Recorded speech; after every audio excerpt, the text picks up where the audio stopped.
सकाळच्या सत्रामध्ये या संमेलनाचं उद्घाटन झालं माननीय खासदार विशालदादा पाटील यांच्या हस्ते. त्यानंतर माणदेशातील थोर साहित्यिक आणि आपणा सर्वांचे मार्गदर्शक आदरणीय श्रीयुत कृष्णा इंगवले सर यांची मुलाखत प्राध्यापक सुनील दबडे सर आणि सौ मेघा पाटील यांनी घेतली. त्यानंतर भोजनाचा कार्यक्रम झाला. आपण सुग्रास जेवण घेतलेलं आहे आणि त्यानंतर आता आपण कवी संमेलनासाठी इथं सगळे उपस्थित आहोत. आजच्या कवी संमेलनाचे अध्यक्ष आदरणीय आपल्या माणदेशातील थोर साहित्यिक सुभाष कवडे सर उपस्थित आहेत. मी पहिल्यांदा अध्यक्षांना विनंती करतो की त्यांनी आपलं मनोगत व्यक्त करावं. माडगूळकर स्मारक समितीचे सन्माननीय अध्यक्ष आमचे स्नेही डॉक्टर सयाजीराजे मोकाशी, खजिनदार प्राध्यापक चंद्रकांत गायकवाड सर, या संमेलनाचं बीज आपण ज्याला म्हणू शकतो, म्हणजे एखाद्या कार्यक्रमामध्ये बीज भाषण असतं तसं संमेलनाचा एक गाभा म्हणून ती म्हणजे सकाळची डॉक्टर कृष्णा इंगोले सरांची कथेच्या निर्मितीबाबतची विस्तारानं अभ्यासपूर्ण झालेली कार्यशाळा.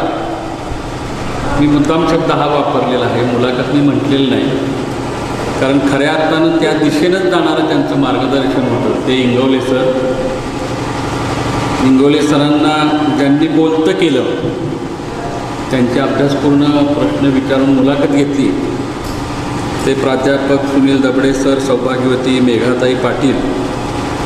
आजच्या कवी संमेलनाचे सूत्रसंचालन करणारे आपणा सर्वांचे लाडके गेय कवी ज्ञानेश डोंगरे आणि या कवी संमेलनामध्ये सहभागी होणारे माझे सर्व कवी कवयित्री बंधू भगिनी आणि गावातील सर्व मान्यवर ग्रामस्थ बंधू भगिनी.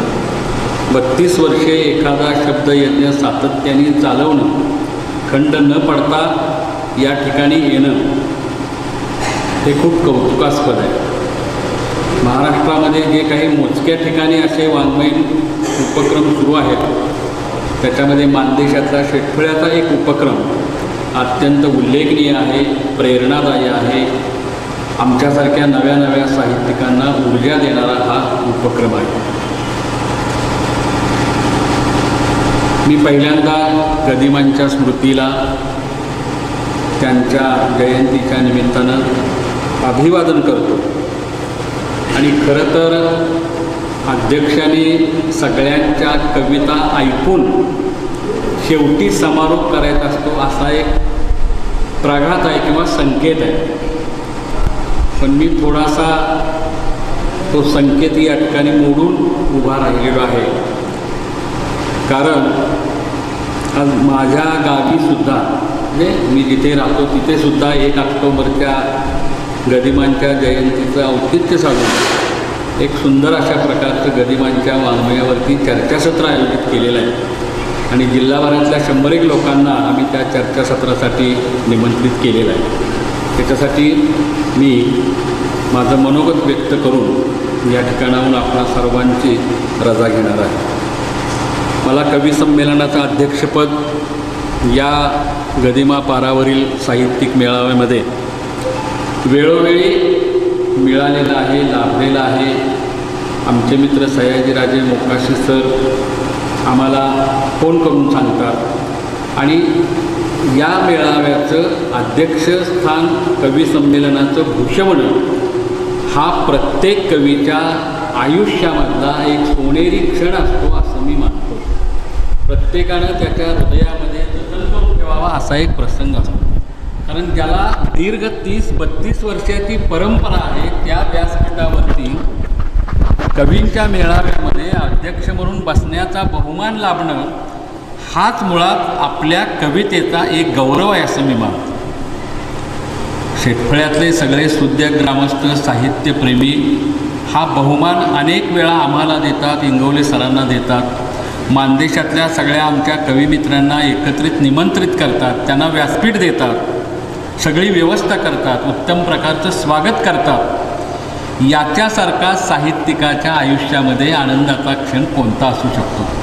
खूप मोठ्या मोठ्या कवी संमेलनामध्ये कविता सादर करण्याची आपणाला बऱ्याच वेळेला संधी मिळते, पण त्याही संधीपेक्षा आपल्या मानदेशामध्ये या व्यासपीठावरती कविता सादर करणं, बोलणं हा एक सगळ्यात उत्तम प्रकारचा आनंददायी बहुमान आहे असं आम्ही मानतो. मी नेहमी सांगत असतो की मानदेशाची माती ही कसदार नसेल पिकांच्या बाबतीमध्ये, पण साहित्य निर्मितीच्या बाबतीमध्ये, शब्दसंपत्तीच्या बाबतीमध्ये अत्यंत कसदार अशी ही भूमी अवघ्या मराठी साहित्य विश्वामध्ये ओळखली जाते. इथले एक एक साहित्यिक त्यांनी लिहिलेली साहित्य संपदा, त्यांनी त्यांच्या पुस्तकामध्ये रेखाटलेली नम्र असू देत, साधीसुदे असू देत, आणि तेवढीच ईर्षाल आणि बेरकी माणसं असू देत, ही साहित्याच्या शब्दांच्या जोरावरती साता समुद्रापार पोचलेली आहे. म्हणजे ती माणसं पोचली याचा अर्थ आपलं मानदेशी जगणं, आपली मानदेशी संस्कृती, आपल्या मानदेशाच्या परंपरा गदिमांच्या लेखणीनं, व्यंकटेश तात्यांच्या लेखणीनं, खरात साहेबांच्या लेखणीनं साता समुद्रापार पोचवलेल्या आहे. खरं तर आम्ही का लिहितो, कविता लिहितो, कथा लिहितात, आम्ही नेहमी याचे 3 हेतू सांगत असतो. म्हणजे आमच्या दृष्टीनं ते आम्हाला वाटतं. त्यातला सगळ्यात महत्त्वाचा पहिला हेतू असा वाटतो की हा आमच्या एक स्वानंदाचा भाग आहे. म्हणजे पहिला हेतू स्वानंद मानला तर मग मला त्याचा आनंद मिळाला, पण मी जेव्हा माझं लिहिलेलं समाजासमोर सादर करतो तेव्हा समाजातलं त्याच्यामुळं रंजन होतं, मनोरंजन होतं. आणि नुसतं मनोरंजन होऊन चालणार नाही, तर साहित्याचा आणखी प्रधान हेतू असतो, तो म्हणजे प्रबोधन. म्हणजे मला आनंद मिळतो, समाजाचं मनोरंजन होतं, कविता आवडते, कथा आवडते, डोळ्यात अश्रू येतात, गालावरती हास्य उमटतं, वेगवेगळ्या प्रकारचे भाव निर्माण होतात. आणि त्याच्या पुढं जाऊन एखादी सुंदर अशी कथा ऐकली, कथा वाचली, तर त्या कथेतली शाश्वत जीवनमूल्ये आपल्या अंतःकरणाला जाऊन भिडतात. अरे असंच जगायचं असतं, असं आपलं जगणं असलं पाहिजे, अशा प्रकारचं आत्मचिंतन आपण मनातल्या मनात करू लागतो. तेव्हा माझ्या कविता लेखनाचा हेतू थोडा बहुत साध्य झाला, पूर्ण असं आपण म्हणत नाही, असं आपण मानतो.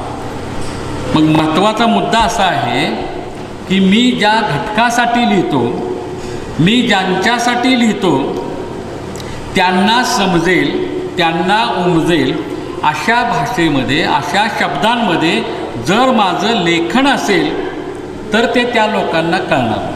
आता उदाहरणार्थ आमचे बहुतांश कवी मित्र आपल्याकडे ऊस तोडणीसाठी आमच्याकडे मजूर येतात, त्यांच्या जगण्यावरती लिहितात.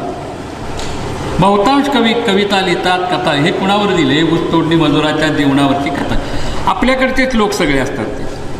पण त्यांना जर त्या लिहिण्याचं काही देणं घेणं नसेल, त्यांच्यापर्यंत जर त्याचा आशय भावार्थ जर पोचत नसेल, तर तुमचा स्वानंद हेतू एवढा साध्य झाला, पण त्यांच्या प्रबोधनाचं, त्यांच्या जगण्याचं, त्यांच्या सुखदुःखाचं मग काय? मग त्यांना ते का पोचत नाही त्यांच्यापर्यंत? तर आपण ते शब्द जंजाळ करून त्यांच्यासमोर मांडतो.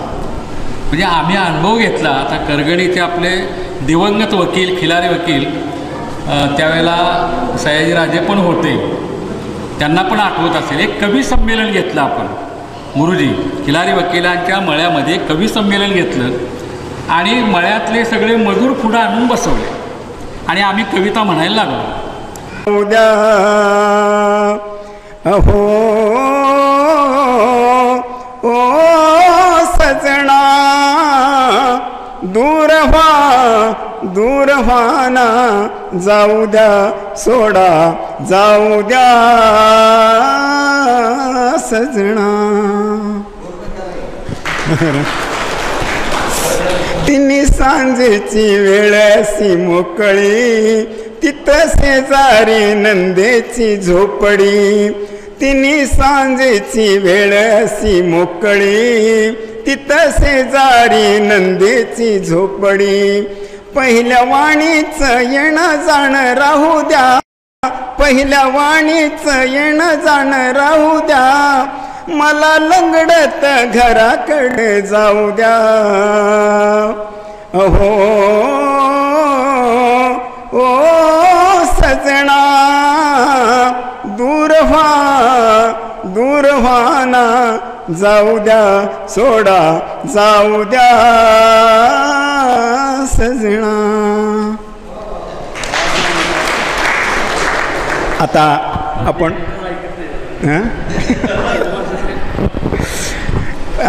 मी पहिल्यांदाच आपल्या माणदेशातील कवी आणि बऱ्याच ठिकाणी अध्यक्षपद भूषवलेले गझलकार सुधीर इनामदार यांना निमंत्रित करतो.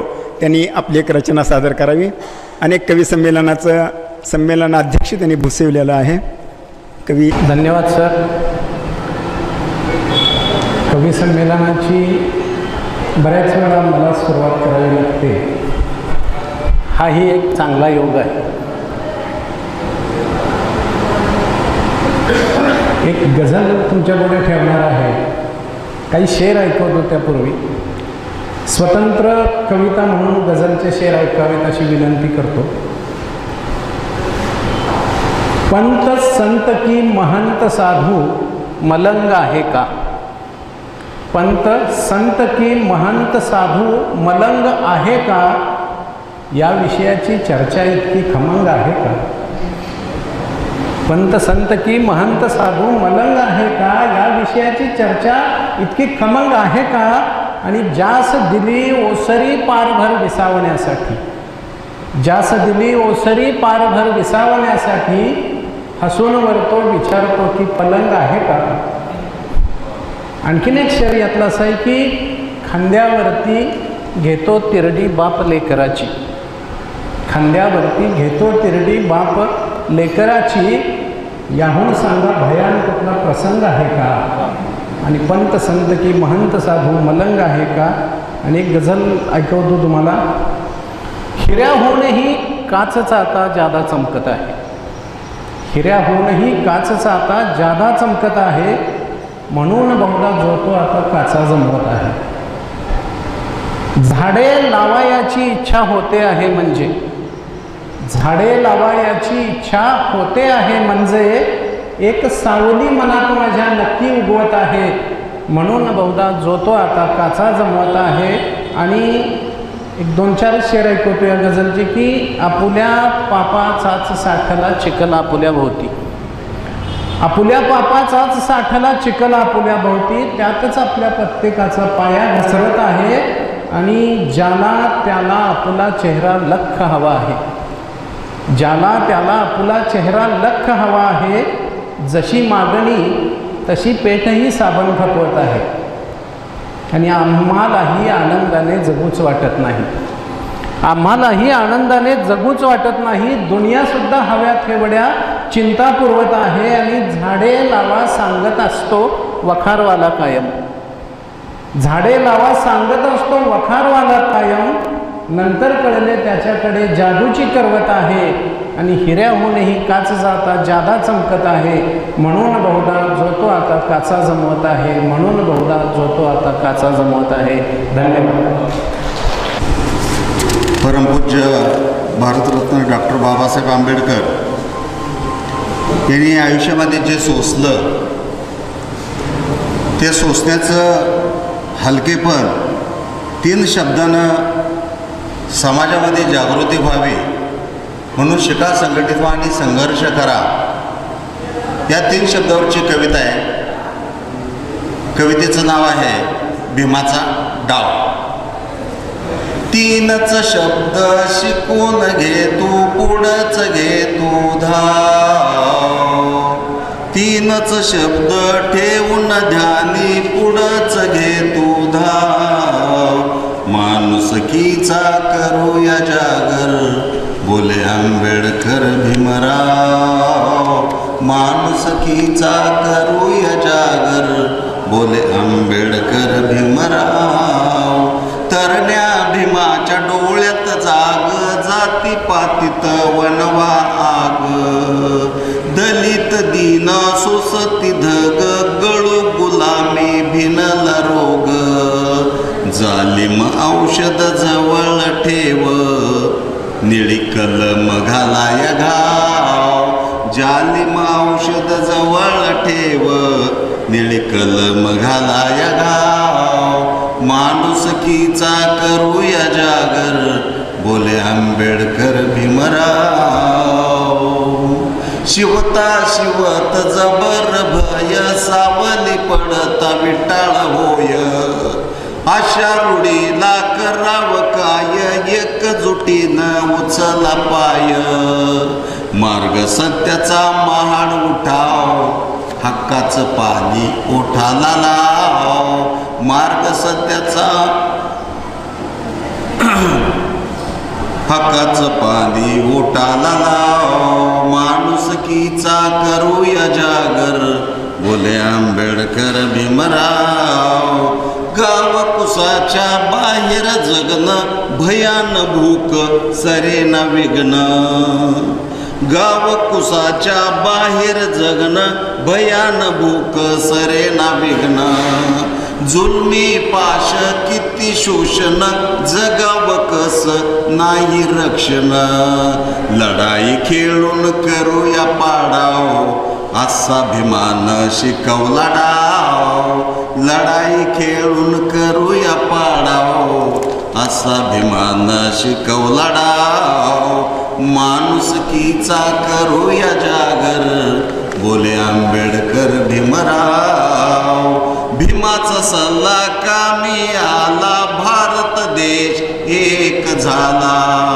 भीमाचा सल्ला कामी आला भारत देश एक झाला संविधान विद्या लावणी चाप मानवी जगणं केलं सोप काळजात कोरून एकच नाव जयघोष भीमाचा करूया राव काळजात कोरून एकच नाव जयघोष भीमाचा करूया राव माणुसकीचा करूया जागर बोले आंबेडकर भीमराव माणुसकीचा करूया जागर बोले आंबेडकर भीमराव सर्वांना नमस्कार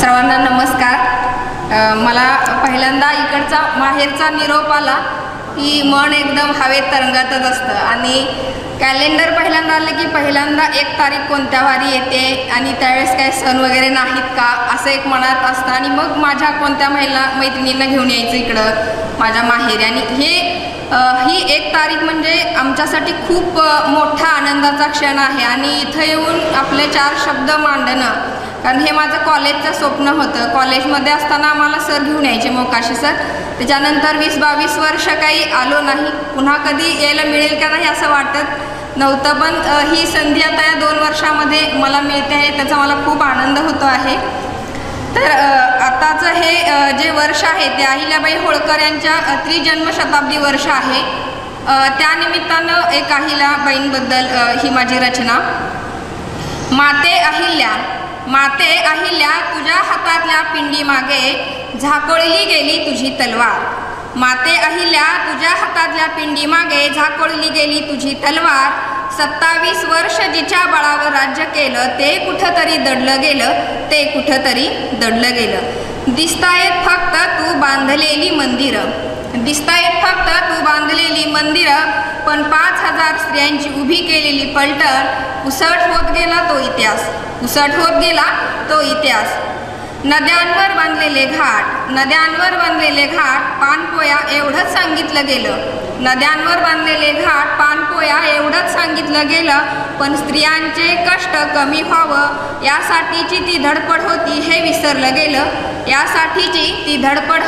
विसरलं गेलं तू कधी कुणाला लाडकं करून नाही केलंस दुबळं जे आता होतंय तू कधी कुणाला लाडकं करून नाही केलंस दुबळं तर हाताला काम देऊन सन्मानाने जगायला शिकवलं तू फक्त कधीच धर्माचा नव्हता केलास जागर तर तू तुझ्या राजधानीत हजारो ग्रंथांचा उभा केला होता ज्ञानसागर, हजारो ग्रंथांचा उभा केला होता ज्ञानसागर.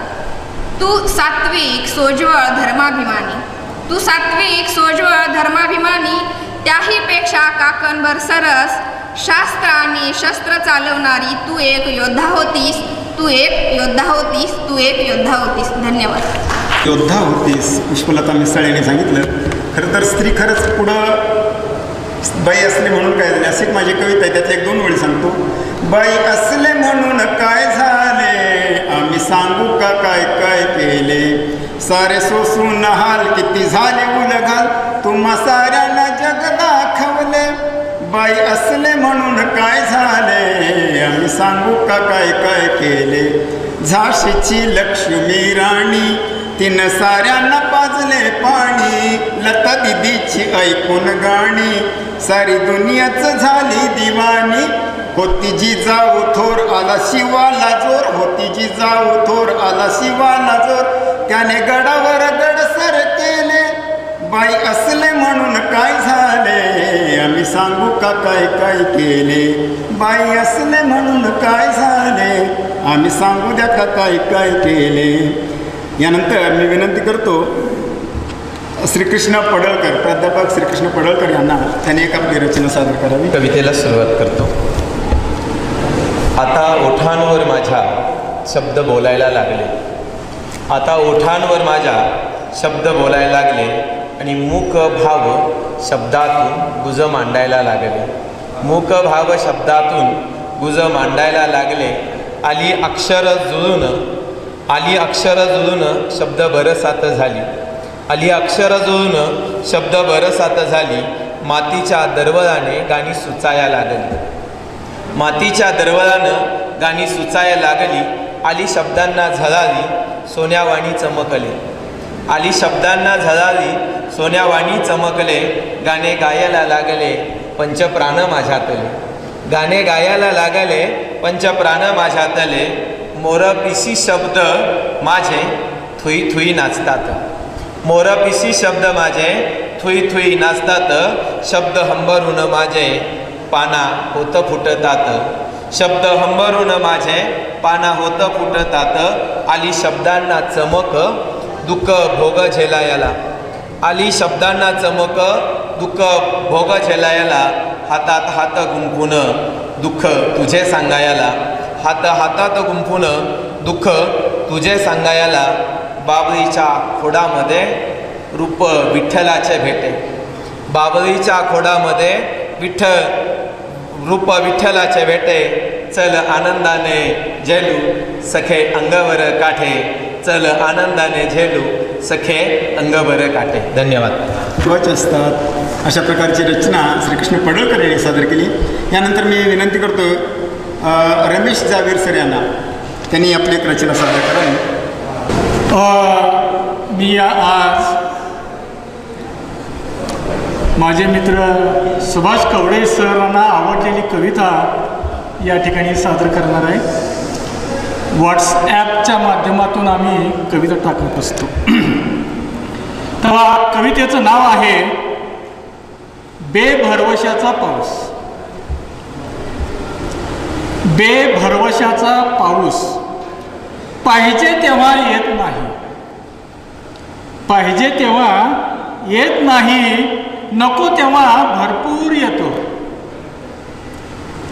ढगातील पाण्याबरोबर डोळ्यात पाणी आणतो,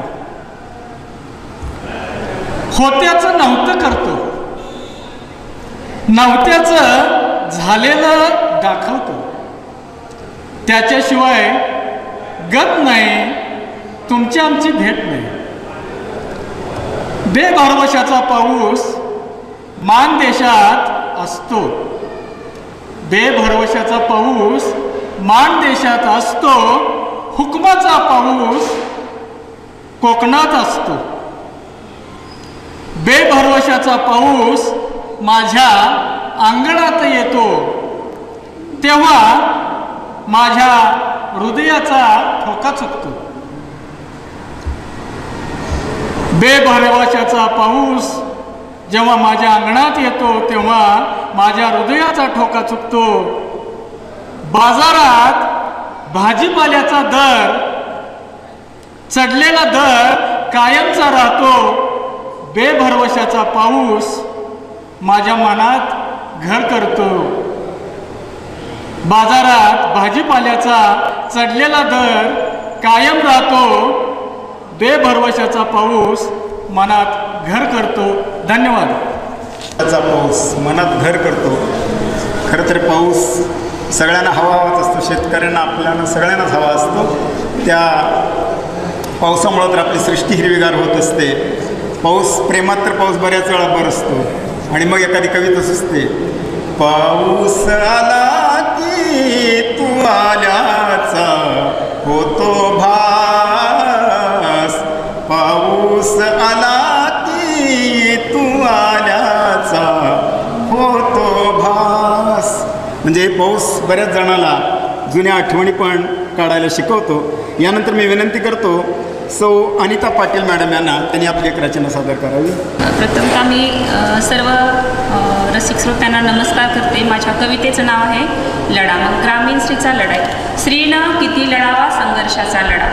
स्त्रीनं किती लढावा संघर्षाचा लढा, घरादारात समाजात वावरताना. स्त्रीनं किती लढावा संघर्षाचा लढा, घरादारात समाजात वावरताना. तिच्या मनाचा किती होत असेल कोंडमारा. पुरुषी सत्ता गाजवणाऱ्या पुरुषाने कधी केला का विचार. पुरुषी सत्ता गाजवणाऱ्या पुरुषाने कधी केला का विचार. का छळतात तिला जिला मातृभाव म्हटलं जातं. का छळतात तिला जिला मातृभाव म्हटलं जातं. जिच्या नसात भरला जातो मायेचा सागर. जिच्या नसात भरला जातो मायेचा सागर. जिला 11 वेगळा रूप घ्यावं लागतं संघर्षाचा लढा यशाच्या शिखरावर पोचण्याकरता. जिला 11 वेगळा रूप घ्यावं लागतं संघर्षाचा लढा यशाच्या शिखरावर पोचण्याकरता.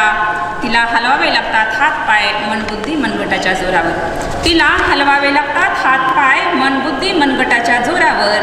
अन ताकदीनिशी चालवावे लागते नाव गिनीज बुकात नोंद होणाऱ्या कागदावर. अन ताकदीनिशी चालवावे लागते नाव गिनीज बुकात नोंद होणाऱ्या कागदावर. कायमचा कोरला जावा तिच्या यशाचा अमर लढा. कायमचा कोरला जावा तिच्या यशाचा अमर लढा यासाठीच तिची धडपड चालू असते. कायमचा कोरला जावा तिच्या यशाचा लढा यासाठीच तिची धडपड चालू असते. मागे खेचणाऱ्या तिच्या पायाला परमेश्वराची साथ असते.